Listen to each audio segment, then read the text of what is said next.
Join the conversation. Join the conversation. You're with CapeTalk. The book review. The thriller is a new one from Martin Cruz Smith, an American thriller writer who obviously understands Russia quite well, and he introduced us to a Moscow detective called Arkady Renko in a book called Gorky Park in 1981, and the 10th and most recent in the series, Independence Square, has just been released. So 10 books in just over 20 years. He's been sort of doling them out at once every 2 years.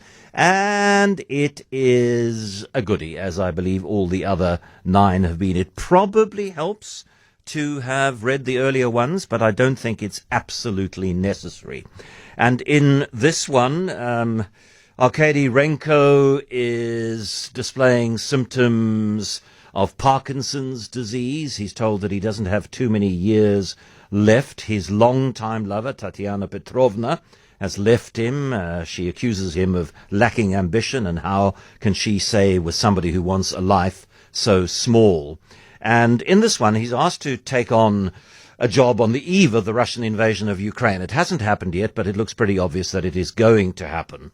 A friend of his says, "Please will you find my daughter, my adult daughter. She has disappeared." Renko says, "Okay, I'll look for her. You don't have to pay me." And the daughter's name is Karina. She's primarily interested in music, but more critically in politics. And she takes the kind of anti-government political stance. So that might have something to do, probably has something to do with her disappearance. Renko makes an arrangement to meet an acquaintance of his. That man is killed before they can meet, and then he is assigned officially to find the killer. And maybe, in these kinds of books, there always is a connection. You have to wait until near the end to find out what the connection is, but there is a connection between the two cases. So he's got 2 murder cases and a missing person case. And he crosses paths with Tatiana, who's now a New York Times correspondent, who is covering the developments in Ukraine. And it all gets kind of sorted out in the end. But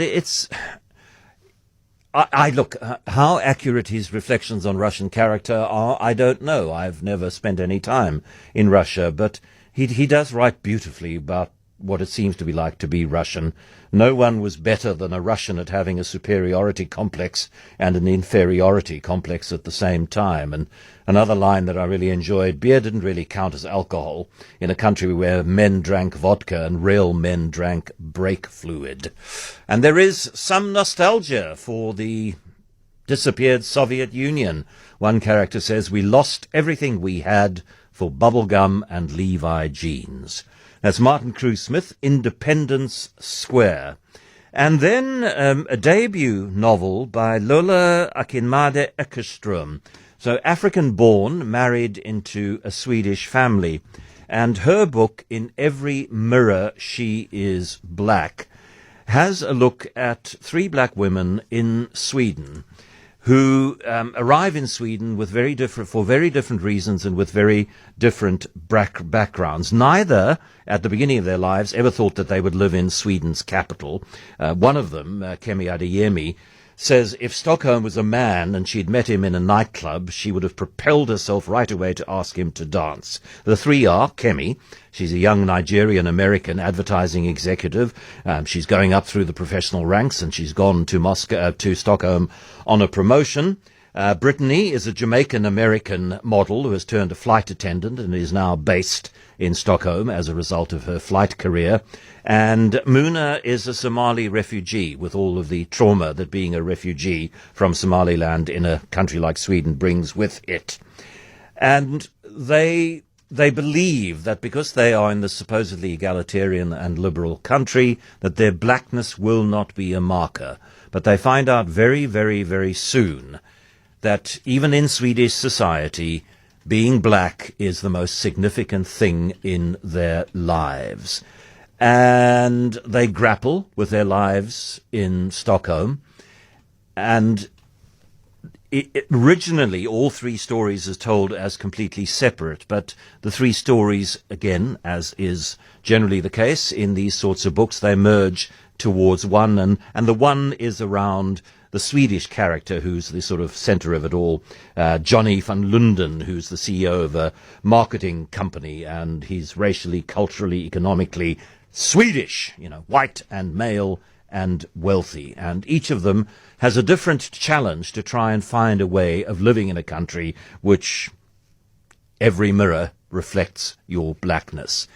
It's fascinating in terms of the cultural awareness and the neatness of the descriptions of how difficult it is to find your way in a society which accords you a kind of demographic status before it accords you a humanity. At times, some of the writing is a little cliched, and at times she makes the characters take on the story rather than allowing the story to arise through the characters. But those are very minor disqualifying factors, and I think that the positives of this book far outweigh the very few negatives. It's called In Every Mirror She's Black by Lola Akinmande Akerstrom. And then the non-fiction book, which I really, really enjoyed, is a new book by the wonderful British historian Max Hastings. And it is called The Cuban Missile Crisis 1962, The Eve of Destruction. It's 60 years since the Cuban Missile Crisis, and at the time an all-out nuclear war between Russia and America seemed almost certain. One of the things that Max Hastings does is remind us that the relationships between Russia and the US are no better now than they were in 1962. Add to the equation that China is now very much part of this, and that relations between America and China are just as fractious as relations between America and Russia and America. And so he goes into the background and what happens, Khrushchev claiming these missiles were there to make sure that Cuban sovereignty wasn't overwhelmed by another American invasion. This was at a time when J.F. Kennedy had authorized the disastrous Bay of Pigs invasion, which was an idea of Dwight D. Eisenhower's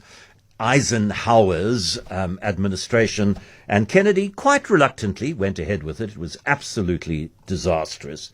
And he just reminds us how hawkish American policy was, and in the view of many, still is, and how much advice there was from the inner sanctum who were discussing what to do, that to preemptively launch a missile strike on Cuba. His intelligence officials were ill-informed, and critics of America, of whom where I would locate myself, would say it wouldn't be the first time in history that American intelligence is lacking, is it?